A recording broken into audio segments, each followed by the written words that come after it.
Hello dear student, welcome. तो अभी हम लोग इन्वेस्टमेंट अकाउंटिंग स्टार्ट कर रहे हैं बच्चों लोग। तो ये इन्वेस्टमेंट अकाउंटिंग में सम है, दिखता है भोला वाला पर सबसे खतरनाक है भाई। तो इसमें करना क्या रहता है, परचेस होता है, सेल होता है, प्रॉफिट होता है, लॉस होता है। तो कोशिश करो तो सिंपल भाषा में तुम्हारे भेजी में डाल दूँ, हमेशा याद रहेगा, ठीक है। तो ये पहले अपने ने यहाँ लेजर बनाया, ओके। तो ये डेबिट बैलेंस, ये क्रेडिट बैलेंस। तो परचेस डेबिट में आएगा, सेल्स क्रेडिट में आएगा। इधर लिखा पी, इधर लिखा एस, है ना। प्रॉफिट डेबिट में आएगा और मतलब लॉस क्रेडिट में, पी इधर आएगा, बाकी सब इधर आएगा। 6 महीने का इंटरेस्ट जो भी इधर आएगा। तो सबसे पहले देखने का कि इनका फाइनेंशियल ईयर कब एंड होता है। इन लोगों का ईयर एंड होता है 31 मार्च को। तो ये अपना वर्किंग नोट होने वाला है। तो ईयर एंड हो रहा है मार्च को, तो चालू कभी होएगा अप्रैल को।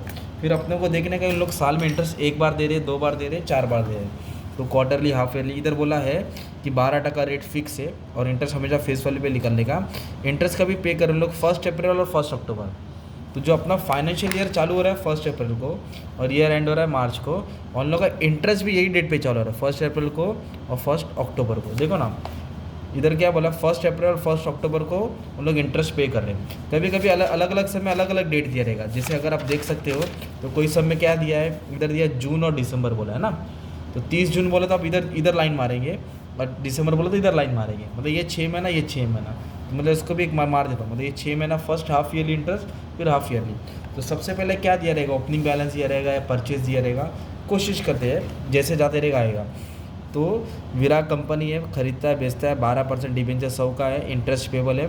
डायरेक्ट परचेज बोला, क्या बोला है, तो ओपनिंग बैलेंस नहीं दिया है। तो ओपनिंग बैलेंस रहता है ना, आप लोग लिखते थे ऐसा, कैसे लिखते थे, टू बैलेंस ब्रॉड डाउन। क्या लिखते थे, टू बैलेंस ब्रॉड डाउन। तो ओपनिंग बैलेंस अवेलेबल नहीं है तो छोड़ दो।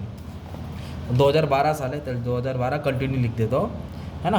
अब 2012 में इन लोगों ने 1 जून को बॉड बोला। बॉड बोला तो खरीदा होता है। तो पहले इधर लिखेंगे 1 जून। जून बोला तो एक 6 होता है, और खरीदा तो 2 बैंक होएगा, हाँ, और बेचा तो बाय बैंक। खरीदा तो 2 बैंक, बेचा तो बाय बैंक। तो कितना डिबेंचर्स खरीदा, 300। ये तुम्हारा नॉमिनल वैल्यू है ना, मतलब फेस वैल्यू, ये कॉस्ट है। तो 300 है ना, इसको इंटू 100 करेंगे, मतलब 30,000 डिबेंचर खरीदा। कितना खरीदा, 30,000। अब उसका कैलकुलेशन हमको यहाँ करना पड़ेगा ना, 1 जून को, राइट। तो उन्होंने क्या किया, परचेस किया। क्या किया है, परचेस। इसमें 2 प्राइस होता है, कम प्राइस होता है और एक एक्स प्राइस होता है। कम प्राइस में क्या होता है, इंटरेस्ट ऐड रहता है ना, तो इसलिए कम करना रहता है। कम में कम करो, इंटरेस्ट को बटाना पड़ता है। एक्स मतलब कुछ करने की जरूरत नहीं, डायरेक्ट इसमें इंटरेस्ट ऐड नहीं है, एक्सक्लूड रहता है, इसमें इंक्लूड रहता है, इसलिए कम में कम करना, हिंदी में याद हो गया। अब परचेस है ना भाई, तो कितना खरीदा, 300 डिबेंचर खरीदा, एक्स इंटरेस्ट। तो इधर लिखेंगे एक्स इंटरेस्ट, ये लिखना ज़रूरी है। और कितना खरीदा बच्चा, मालूम है, 300 खरीदा 92 के हिसाब से। तो 300 खरीदा 92 के हिसाब से। तो 300 को 92 से क्या करेंगे, मल्टीप्लाई करेंगे तो 27,600 आएगा। आप मल्टीप्लाई कर देना, है ना। 300 को 92 से मल्टीप्लाई किया तो 27,600 आया, सिंपल। अभी आपको इंटरेस्ट निकालना है। क्या निकालना है, इंटरेस्ट। इंटरेस्ट 300 पे नहीं आएगा भाई, 30,000 पे आएगा, याद रखना। फेस वैल्यू लेना रहता है ना। इंटरेस्ट किस पे आएगा, 30,000। और इंटरेस्ट का रेट इधर दिया है, सब में इंटरेस्ट कितना रहेगा, 12%, ये फिक्स है 12%। और इधर लिखेंगे 12, क्योंकि साल में 12 महीना रहता है, राइट। अभी सवाल है कब खरीदा, जून में खरीदा। कब खरीदा, जून। तो ये दिख रहा है जून, ये जून होता है ना यार। तो कितना महीने का इंटरेस्ट हो रहा है, 2। ये डॉट दिख रहा है जून। अगर जुलाई में खरीदा रहता तो 3 महीने का इंटरेस्ट आता है ना। तो 2 महीने का इंटरेस्ट 600 है, राइट। और ये कौन सा प्राइस बोला, एक्स प्राइस बोला है। क्या बोला, कुछ करने कम रहता तो क्या करते हैं, कम करते हैं। अभी एंट्री कैसे लिखेंगे मालूम है क्या, तो उन्होंने कितना डिबेंचर खरीदा, 300, मतलब 30,000। इंटरेस्ट कितना दिया है, 600।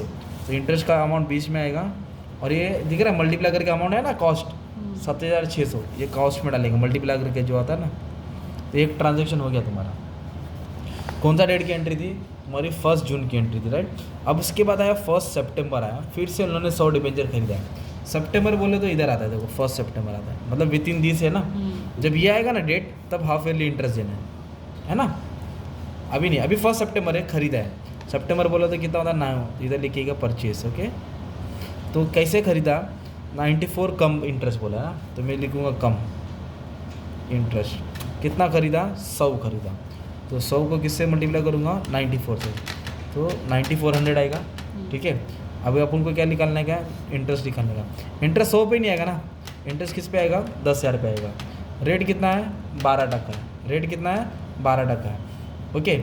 और कभी है 1 सितंबर है, कभी है, तो 1 2 3 4 5 महीने का आउटस्टैंडिंग रहेगा। अब इसको सॉल्व करेंगे तो कितना महीने का आएगा, 500 आएगा। पर ये कौन सा प्राइस है, कम इंटरेस्ट है, तो कम में क्या करना है आपको, कम करना है। तो माइनस करके आया, समझो इतना अमाउंट है, कितना आएगा, माइनस करके कितना आ जाएगा 8,900, कितना आ जाएगा 8,900, सिंपल। अब इसको लिखना कैसा है वो अपने को बताने का है ना।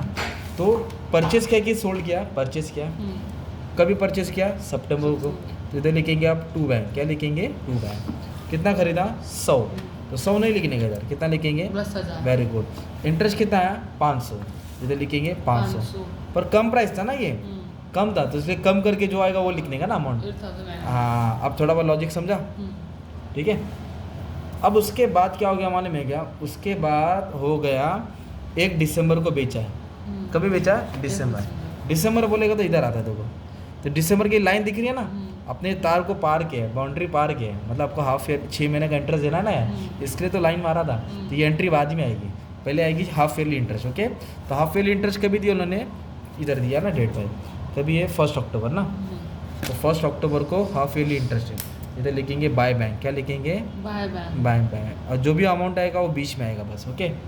तो 1 अक्टूबर को क्या दे रहे हैं लोग, हाफ ईयरली इंटरेस्ट दे रहे हैं। तो इंटरेस्ट किस पे देंगे, डेबिट माइनस क्रेडिट, तो डेबिट में 40,000 है देखो, कुछ बेचा है क्या अभी तक, तो टोटल इनके पास 40,000 है, कितना है 40,000, और कितना टका रेट है 12%, और हाफ ईयरली बोले तो कितना महीना हो जाएगा 6 महीना, हाफ ईयरली बोला तो कितना महीना हो जाएगा 6 महीना हो जाएगा, तो 6/12, तो 6 महीने का इंटरेस्ट आएगा, तो हिसाब मारो कितना आ रहा है 2400 आ रहा है ना, वो 2400 इधर आ जाएगा, सिंपल। अब इसके बाद क्या बोला, 1 दिसंबर को सोल्ड बोला, सोल्ड मतलब बेचा, तो 1 दिसंबर को बेचा, तो इधर लग गया 1 दिसंबर है ना, तो इधर सिर्फ लिख दिया बाय बैंक, ओके। अभी कुछ बेचा और दिया नहीं है, तो अभी मुझे ऐसा लाइन मारना पड़ेगा, इधर लिखूंगा 1 दिसंबर ना, क्या किया, सोल्ड किया, ओके। कितना बेचा 295 का एक्स, तो इधर लिखूंगा एक्स इंटरेस्ट, 200 बेचा, कितने का बेचा 19, तो मल्टीप्लाई करके कितना अमाउंट है 19,000 है। अभी अपने को क्या निकालने का है, इंटरेस्ट, तो इंटरेस्ट 200 पे नहीं लिखेगा, किस पे लिखेगा 20,000 पे, कितना टका 12%, है ना। पर कभी बेचा उन्होंने 1 दिसंबर को, कभी बेचा ये ना 1 दिसंबर, हाँ अभी पूरा नहीं जाने का, ये लाइन पे रुक जाने का ना, वेरी गुड, 2 महीने का इंटरेस्ट आएगा, तो 2 महीने का इंटरेस्ट निकालेंगे तो 400 आ रहा है, पर ये एक्स बोला है ना, तो माइनस करने की ज़रूरत नहीं है, पर इसको अभी मत लिखो इधर, क्यों मालूम है क्या, क्योंकि बेचा है ना, तो अभी क्यों नहीं लिख रहे मालूम है, क्योंकि अभी अपने को चेक करना है कि फ़ायदा हो रहा है कि लॉस हो रहा है, कि प्रॉफिट हो रहा है कि लॉस हो रहा है। कभी भी सोल्ड आता है तो आप चेक करेंगे, या तो फ़ायदा होएगा या तो लॉस होएगा, है ना, तो अभी उसका कैलकुलेशन करना बाकी है, मतलब ये जो सौदा हुआ है फ़ायदा का हुआ है कि घाटे का हुआ है, तो ये बेच के पैसा आया तो इसको लिखा अमाउंट रिसीव, है ना। तभी हम लोग फाइंड करेंगे कॉस्ट, क्या फाइंड करेंगे, कि वो था कितने का, तो उसका फॉर्मूला मैंने बनाया है यूनिट सोल्ड, क्या लिखेंगे सोल्ड, इधर लिखेंगे डेबिट अमाउंट, बोलो debit amount minus credit amount, है ना, और डेबिट यूनिट्स मतलब फेस वैल्यू, क्रेडिट यूनिट्स, है ना। तो कितना यूनिट बेचा 200, 200 बोले तो 20,000, 200 बोले तो 20,000, डेबिट अमाउंट मतलब ये दोनों को ऐड करेंगे, डेबिट अमाउंट बोले तो क्या करना पड़ेगा अपने को, ये दोनों को क्या करना पड़ेगा, ऐड करना पड़ेगा, राइट। तो कितना ये 27 और 8, तो 36,500, क्रेडिट अमाउंट कुछ है क्या क्रेडिट में, नहीं, जीरो। अगर मैं ये अमाउंट लिख देता था ना तो आप ये भी कंसिडर करते थे, है ना, तो क्रेडिट में नहीं है, इसके लिए क्या लिखा 0। डेबिट यूनिट्स, डेबिट में कितना है 40,000, और क्रेडिट में कुछ है क्या, नहीं, तो इधर लिखूंगा मैं 40,000 माइनस 0, तो इसको इससे डिवाइड करेंगे, 20,000 से मल्टीप्लाई करेंगे, तो करो 36,500 divide by 40,000 into 20,000 divide by 40,000 into 20,000, तो अपने को आंसर कितना आया 18,250। अब इसका मतलब क्या मन में, इतने का था, कितने का था कॉस्ट 18,000 का था, अब बेचा कितने का 19,000, हाँ अब समझ में आया ना, इतने का था और इतना मिला तो फ़ायदा हो गया अपना, कितना फ़ायदा हो गया 750। अब एंट्री पास करेंगे, तो कितना बेचा उन्होंने 200 बेचा, तो 200 बोले तो कितना लिखेंगे 20,000, और इंटरेस्ट कितना आया 400, और 19,000 कौन सा प्राइस है एक्स था, मतलब यही लिखूंगा ना मैं, अब ये पहले लिख दिया था, अब ये भी हिसाब में लेते थे ना यार, इसके लिए नहीं लेने का। अब बेच के क्या हुआ, फ़ायदा हुआ, क्या हुआ, मैंने बोला ना पी इधर आएगा एल इधर आएगा, परचेस सेल प्रॉफिट लॉस, तो कभी फ़ायदा हुआ लिख दो, 1/12 को फ़ायदा हुआ, क्या लिखेंगे 1/12, इधर लिखेंगे 2 प्रॉफिट एंड लॉस, कितना फ़ायदा हुआ 750, कॉस्ट की कॉलम में डालना है, तो इधर तक समझा क्या क्या प्रॉफिट।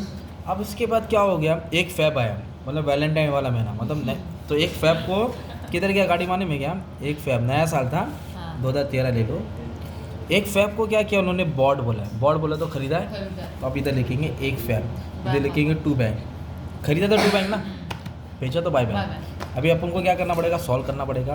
तो एक फैब को क्या किया है, परचेस किया है। लो कैलसी लो, कितना खरीदा 150 और 98, 150 खरीदा 98 का कम इंटरेस्ट बोला, क्या बोला है कम, 14,700। अभी आपको क्या निकालना पड़ेगा, इंटरेस्ट। तो इंटरेस्ट 150 पे नहीं आएगा, 15,000 पे आएगा ना। रेट कितना है 12%, राइट। अभी इधर कब खरीदा, एक फैब को खरीदा ना, ये फैब है ना भाई, तो 1 2 3 4 समझिए आप, इधर 4 महीने का इंटरेस्ट गया, तो इंटरेस्ट कितना आया 600, वेरी गुड। पर ये कम इंटरेस्ट है ना, तो माइनस होगा, तो 14,100 आएगा, है ना। अभी कितना खरीदा, फिर से 150 खरीदा, 150 बोले तो कितना हो गया 15,000, और इंटरेस्ट निकाला ना अपन ने 600 आया था, और अमाउंट ये वाला नहीं लिखेंगे, कम इंटरेस्ट है तो माइनस करके आएगा 14,100, सही, सिंपल इधर तक। अब इसके बाद कुछ खरीदा बेचा नहीं है, तभी क्लोज करो उसको, क्या करो क्लोज। तो क्लोज करने से पहले आपको 6 महीने का इंटरेस्ट देना पड़ेगा, 6 महीने का इंटरेस्ट देना पड़ेगा। तो 6 महीने का इंटरेस्ट कभी देने का मतलब, 6 महीने का गया, हाँ वैसे 6 महीने का देने का, राइट। तो 31 मार्च को इंटरेस्ट देने का, इधर लिखेंगे बाय बैंक, क्या लिखेंगे हाफ ईयरली इंटरेस्ट देने का ना।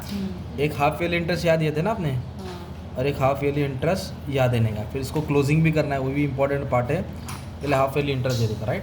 तो 31 मार्च को क्या दे रहे हैं, हाफ ईयरली इंटरेस्ट। तो इंटरेस्ट कैसे देंगे वाले में, ये सबको ऐड करेंगे और ये माइनस करेंगे, ओके। ये सब क्या होगा तुम्हारा ऐड होएगा, ये 40,000 हो गया, 40 और ये 55,000 माइनस क्या करेंगे 20,000, 55 में से 20 गया तो कितना है 35,000। अब 35,000 में आपको क्या देने का इंटरेस्ट, कितना परसेंट 12%, हाफ ईयरली बोले तो 6 महीना ना, हाफ ईयरली बोले तो 6 महीना, तो 2100 आ गया, इधर लिख दिए 2100 इंटरेस्ट। सिंपल सॉल्व करेंगे 2100 आ जाएगा, टेंशन मत लो, है ना। अब इसको क्लोज करना है, तो ईयर एंड कब होता है 31 मार्च, क्लोज के लिए क्या लिखेंगे बैलेंस कैरिड डाउन। तो अब इसको ऐड करो यूनिट्स को, ये 55 है ये 20 है, तो ज़्यादा कौन सा हो गया 55, इधर भी लिखेंगे 55, 55 में से 20 गया 35,000, सिंपल।